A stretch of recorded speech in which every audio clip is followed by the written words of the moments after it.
Shalom, shalom, shalom, le habla el Rabino Moshe Otero de los Caminos de Israel, en continuación con unas series que hemos comenzado, que se llama el Talmud Esencial, donde vemos en sí las diferentes partes del Talmud y tener lo que es una idea general sobre el Talmud, lo que es principalmente la ley oral. Pues en este video, muy probablemente va a ser como dos videos de este segmento. Vamos a estar viendo la ley civil que trata lo que es el Talmud. Si lo vamos a ver, el Talmud tiene muchas leyes y trata con muchos asuntos legales dentro del aspecto de la Torá y el judaísmo. Normalmente la ley civil es llamado Dinei Memonot o leyes monetarios, asuntos de dinero, asuntos de área fértil para el pensamiento talmúdico y la creatividad, que fue definido, por lo tanto, por uno de los sabios de la Mishnah o Mishnayka, y que el que desea adquirir sabiduría, decían, deberían de estudiar las leyes o la área de Dinei Memonot. Memonot viene de mamón, dinero, cosas materiales, siendo que este es un tema bastante amplio en el tema de la Torá y que desarrolla lo que es una forma de un fluir muy corriente. No hay mejor tema y mayor tema en la Torá que esta, siendo que surge de una forma de alegría y de perspectiva actual. Sobre esto también hay otras leyes, códigos de leyes en las cuales grandemente depende sobre la inflexibilidad del desarrollo de los estatutos y las leyes en cuanto a las leyes civiles, la cual define una gran importancia en cuanto a la relación humana. Es flexible y está siempre cambiando incesantemente estas leyes por diferentes aplicaciones. Perteneciendo a la halajá, a lo que es, por ejemplo, asuntos biológicos o asuntos ritual, puede ser preservado sin cambio por un tiempo largo, por causa de la estabilidad del objeto que está siendo hablado o mencionado. Pero esto no es el caso de la ley civil. Los sabios notaron que hay una gran diferencia entre las áreas en las cuales solo hay números límites de gente que están involucrados en la esfera de la ley monetaria. En todo esto uno puede asumir que de tiempo a otro se involucra en otras áreas también y que uno tendrá que involucrarse en asuntos monetarios. Uno de los principios que es fundamental en todo este asunto de Dinei Memonot es la influencia halágica de proceder en varias formas por igual. Se asume que el dinero que ha sido dado como un regalo y hay aparentemente algo no importante que se señala para servir como fundación del código entero de lo que se lee y se estudia en esta área o en esta faceta, encontrado en lo que es el consentimiento del público para establecer varios, ¿cómo podemos decir?, órdenes o deferencias de trabajo en cuanto a asuntos monetarios. Hay otra legislación también que es percibido de la sustancia natural que no procede de las comunidades y no, por lo tanto, no es sujeto o tema que controla o supervisa. Pero siendo que el dinero puede ser poseído por individuos y está en sí en un titulado de llevar a cabo un acuerdo con otros partidos, se da a un lado o enmienda ciertos requerimientos básicos legales. Este costumbre de la tierra, o la costumbre de la tierra, es un acuerdo táctico que se está de acuerdo de la población conducir y seguir su vida según ciertos códigos legales. Y tiene mayor impacto y por lo tanto cualquier otra esfera legal. Se asume que un hombre puede recibir en cierto lugar y toma lo que es la observancia de leyes locales y costumbres en la cual se pone a un lado los derechos de la Torá que lo concede a él. Es decir, Es un waiver, es una forma de traspasar lo que es ciertos derechos. Sin embargo, el punto básico que rinde lo que es las leyes de dinero son más flexibles que cualquier otra categoría y conocimiento que el dinero, siendo que es reemplazado. El error en otras esferas frecuentemente son irreversibles y por lo tanto el caso de dinero se involucra en asuntos muy posibles para reversar los enjuiciamientos erróneos que podemos hallar en, por ejemplo, robar fondos o recubrir fondos robados o de otra forma. Nosotros estamos viendo en este país algo parecido en las leyes de Estados Unidos contra gente que son billonarios y cómo la ley, o como mejor dicho, los jueces han abusado su autoridad para penalizar gente que no tenían que haber sido penalizados. Por lo tanto, aparte de numerosas exhortaciones y de comportar justos y de forma correctamente, la prohibición estricta de robar y de tomar lo que es del robo, aparte de muchos que están involucrados en hacer leyes, fueron capaces de desarrollar un medio legal para establecer que ciertos actos, aparte del temor de los errores, puedan ocurrir, sean no justificados, sino legislados. Además, las cortes concedieron poderes amplios en casos civiles, más bien en cuanto a diferentes tipos de halajá. En teoría, la corte introdujeron ordenanzas y pasaron sentencias sobre lo que no se derive de la ley de la Torá, pero está permitido hacerlo con instrucciones explícitas de la Torá misma y con asuntos del interés general. Más allá del alcance de la regla de Hekfer Bedin Hekfer, hice un decreto de la corte que puede rendir la propiedad sin dueño, y así es la base por el regimiento de la corte judicial judía, en la cual autoriza a las nuevas leyes iniciadas y hechas como algo apropiado cuando tiene que ver con dinero de un hombre y a la mano de otro hombre, y siendo este el derecho que no está específicamente concedido por ello por la ley. Estamos hablando de una área gris. Por esta razón, las leyes monetarias que están mencionadas en la Torá y también elaborado grandemente cuando es adaptado diversas necesidades de condiciones necesarias. El antiguo tratado de Nezikin, que fue dividido en tres diferentes puertas, son más o menos en acorde de diferentes tipos de problemas que se trataba con asuntos de dinero legal, es decir, dinero monetario. Estas leyes también pertenecían a los daños que limitaba lo que es el sentido y encubría directamente o indirectamente la persona que lo usaba por lo que es hacer daño por una persona o otra persona. Y muy claro era que la mayoría era contenido en el primer, se puede decir, reja, entrada del tratado de Baba Kama. Por eso aquellos que estudian Baba Kama va a ver estos diferentes argumentos.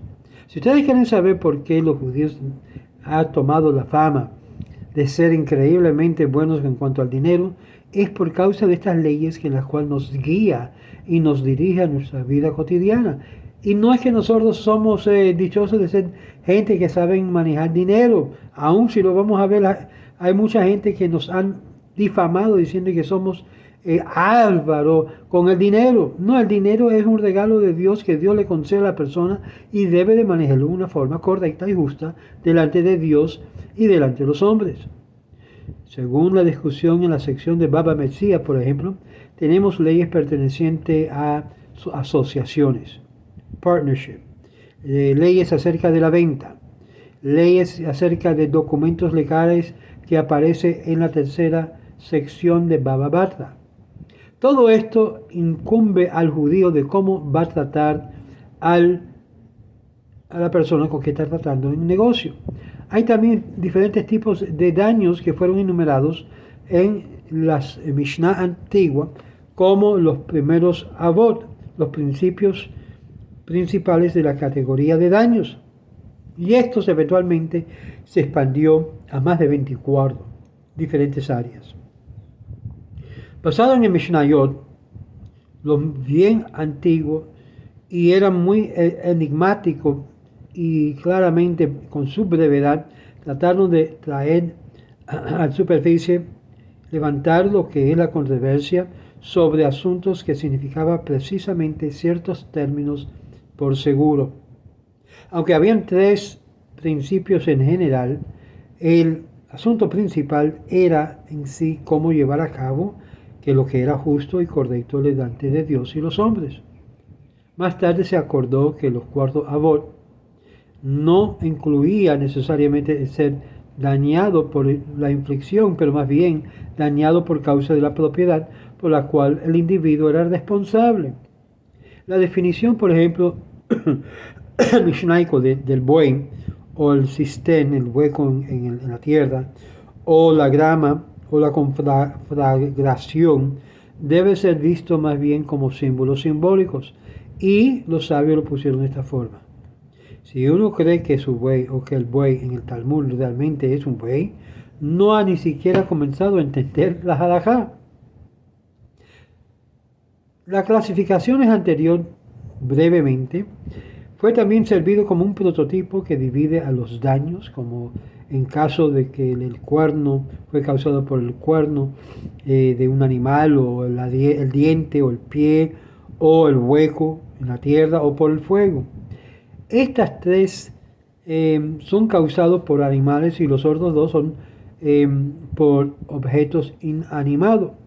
El keren, el cuerno, es basado sobre la descripción bíblica del buey que está dando, empujando, que puede infligir a un ser humano o causar daños al ser humano, además de un buey mismo.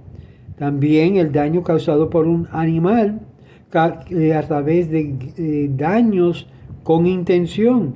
Y por lo tanto, por ejemplo, tenemos el asunto de una mordida de un hombre que viene bajo la categoría de un keren, un cuerno, que es tal el perro. Y así, por ejemplo, hace quien en sí vio cacacuyo cuando está picando por ordo pájaro y muere. Es decir, son daños, inflicción, consecuencias de esos daños. La ley relata de este tipo de daño no solamente es simple, sino por causa de la distinción que se atrae entre la responsabilidad del dueño, como el animal que nunca fue usado para causar daño. Este es conocido como un tam, o inocente, y por lo tanto una bestia que ya ha hecho daño en su pasado es llamado un mual, si ya que tiene una tendencia de hacer daño. Y por lo tanto, entre animal que en sí causa daño o inflige a un nivel fatal, como con el cuerno que hace daño, así también expuesto a muerte. Y este caso de daño es plano o matar ordo animal. El shen, el diente, de ordo relativamente simplemente, es una categoría de responsabilidad por el daño que fue hecho. Pues vamos a ver que aún ese dicho que oyen por ahí, ojo por ojo, diente por diente, no significa venganza en nada. Significa lo que es reparación del daño que fue hecho. Esto se trata de lo que es la ley civil. Un hombre que es responsable por el daño causado por un animal a través de comiendo o cualquier acto que le causa satisfacción, es una clasificación, por ejemplo, de expansión del concepto del diente, la cual de un animal que en sí arrastra contra la pared causando que la pared se colapsa. El regel, el pie, cubre el daño causado por el animal tropezando o pisoteando el lugar, pero se extiende aún para encubrir cualquier daño que cualquier animal causa por sus movimientos normales, acciones sin derribar placer de ellos. La responsabilidad del dueño por tal daño cubre casi todo eventualidades, excluyendo lo que es algo no mirado, no percibible como daño, o casos en los cuales el partido que fue dañado actuó con negligencia excesiva. El concepto de bore, que es un hueco, es prestado del concepto bíblico de un hombre que tiene la responsabilidad de asegurar que no hay hueco en la tierra y se cae y hace daño, y por lo tanto causando el daño sea el ser humano o el animal, la cual es un poquito más abstracto la idea de un hueco, un hoyo, la cual es visto como prototipo creado para crear lo que es problema público, cuando un hueco o ortotemas está mencionado. Esta es la razón por la cual el que habla está rodeando un hoyo y causa disturbancia pública que no está confinado a un lugar particular. Varias reservaciones sobre la responsabilidad de una persona causando daño es tomado en consideración y un nivel de negligencia, un grado de negligencia por el partido que fue herido y por el extenso creando lo que es problemas que fue titulado al lugar del objeto que fue hecho. Eish sabemos que es fuego, daño por fuego, es incluido en no solamente dirigiéndose a un relámpago de fuego, sino a propiedades de hordos. Pero, por ejemplo, cuando hay un lámparo de fuego sin la cual hay suficiente supervisión, aun cuando está ubicado dentro de la propiedad del partido responsable, es más profundo el estudio de Halajot sobre que involucra lo que es el fuego o Eish, el partido responsable. Y para que sepan, como le había dicho, el Talmud no solamente habla de esto como tema, sino aplica en diferentes áreas, que no necesariamente tiene que ser literal. Más profundo es el estudio de Halajot sobre Eish, que está en detallado la examinación de la naturaleza de la responsabilidad. Debería, por ejemplo, el fuego ser considerado como una continuación indirecta del hombre mismo y que es substanciado un concepto de la responsabilidad de su propia propiedad. Y por esta razón particular se resumen en sí el dicho: su fuego es como flechas. En otras palabras, así como el hombre es responsable por las flechas que tira, también será responsable por el fuego que él enciende. Y esto, obvio, habla no solamente físicamente hablando, sino también se puede decir simbólicamente hablando.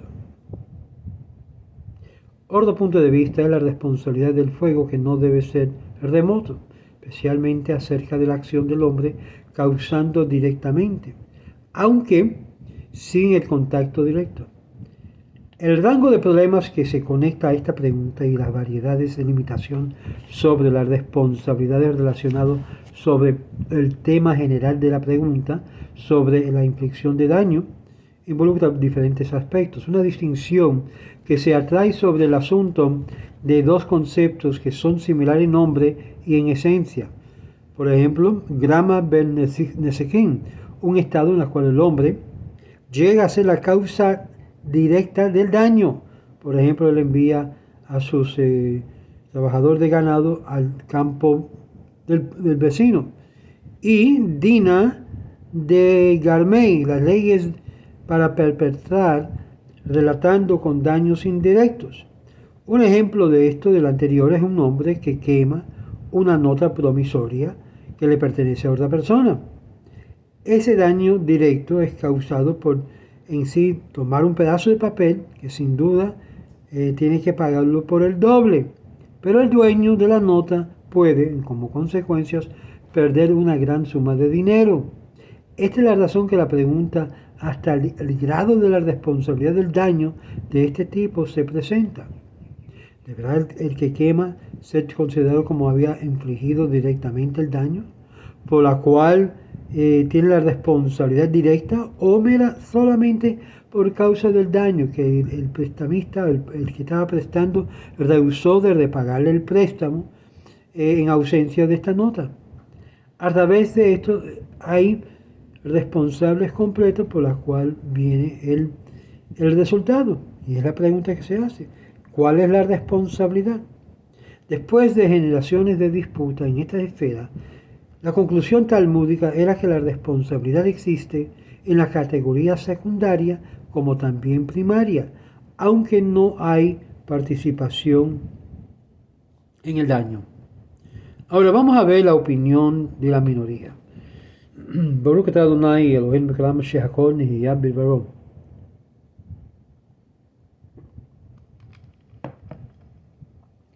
La opinión de la minoría. En tal caso uno deberá tomar la idea de Nesek She'eno Nikar. El daño no es evidente y por lo tanto no se involucra en un detallado criminal, en la responsabilidad de un detallado criminal.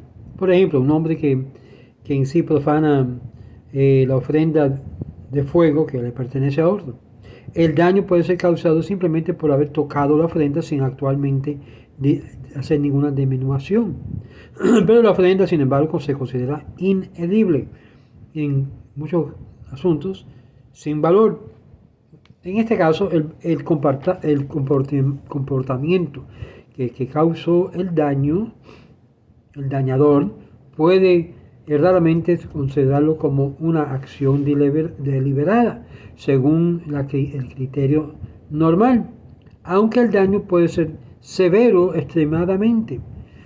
Aquellos eruditos que vieron esto, que no había obligación de pagar por tal daño, están de acuerdo que también en un caso numeroso, que la persona causando el daño está exento de las leyes del hombre, pero obligado por las leyes celestiales.